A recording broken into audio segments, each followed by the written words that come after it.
I'll tell you what I don't regret: seeing this movie on the night of ALCS Game 7. It spared me from having to witness those last three innings. Regretting You is based on the novel by Colleen Hoover, the author of It Ends With Us, and it features a stacked cast led by McKenna Grace and Allison Williams. It's about the blooming relationship between a teenager named Clara and a boy from school named Miller, as well as the deteriorating relationship between Clara and her mother, Morgan. Both her father and her aunt die in a car accident, and they barely have any time to grieve before Morgan discovers a painful secret: that the two of them had been having an affair together. Now, I had been looking forward to this movie mainly on the grounds that it's been a while since the last romance flick. Anyone else notice that? They seem to be rather scarce right now. I've honestly been craving some Nicholas Sparks. And I'm not talking movies that have, like, a romantic element to them, like, say, Novocaine. I mean a straightforward, honest-to-God romantic drama. I actually thought It Ends With Us was going to be that movie, but it was ultimately about breaking free from an abusive relationship, so that really doesn't count as romantic. The last one I can think of is Love Again from over 2 years ago, and that was really nothing more than just a gigantic plug for Celine Dion music. And I was interested in seeing Regretting You because of the talent behind it. It's directed by Josh Boone, who brought us The Fault in Our Stars, great movie. And I will see just about anything starring McKenna Grace. I can't think of a single role that she hasn't been great in. I had the pleasure of meeting her at Washington SummerCon this year, and she is the bubbliest person you'll ever meet. I won't even hold it against her that she was wearing a Yankees cap. I mean, at least it wasn't the Blue Jays. Thank you, Dodgers, for giving them a taste of their own medicine. So it comes as no surprise that McKenna Grace is the highlight here, and she has cute on-screen chemistry with her co-star Mason Thames. It no doubt helps that they are an item off-screen as well. And frankly, I'd say Allison Williams is more at home in a movie like this than in something like Megan, where she was rather dry.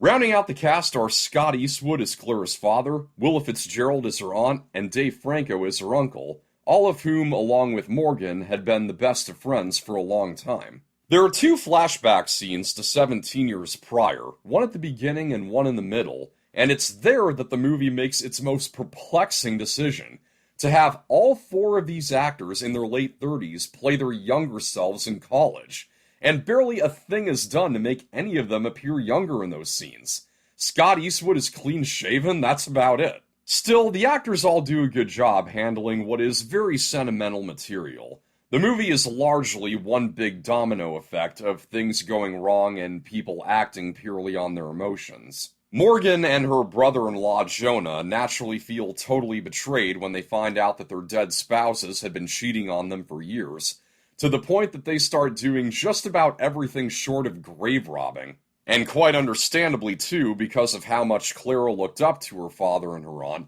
Morgan doesn't want her to know about what they were doing.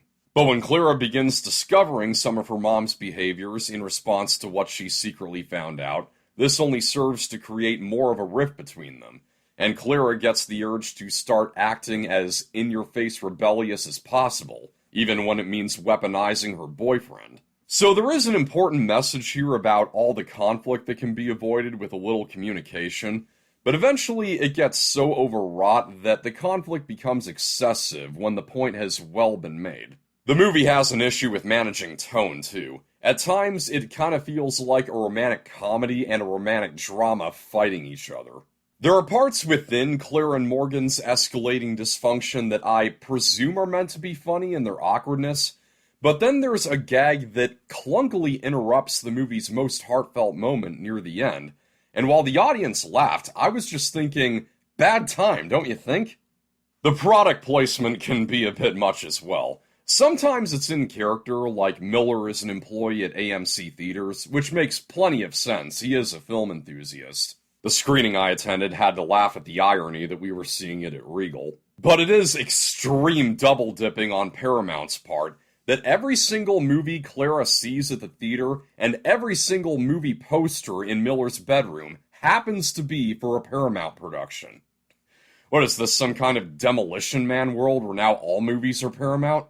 All in all, though, I didn't mind this movie. Maybe it's just that it has been a while since the last romance flick, but it's passable content in the genre that is somewhat elevated by the cast. Yes, the conflicts become excessive and the corporate elements are not at all hidden, but if you're looking for an occasionally funny and charming romance with a well-meaning message, you can do worse than this. Scoring on the Factor Facts, I'll give Regretting You a 56%. That's a wrap. Thank you for watching. I hope you found this review helpful. Like and share, subscribe for more. This is Pop Culture. I'm Alex Pop.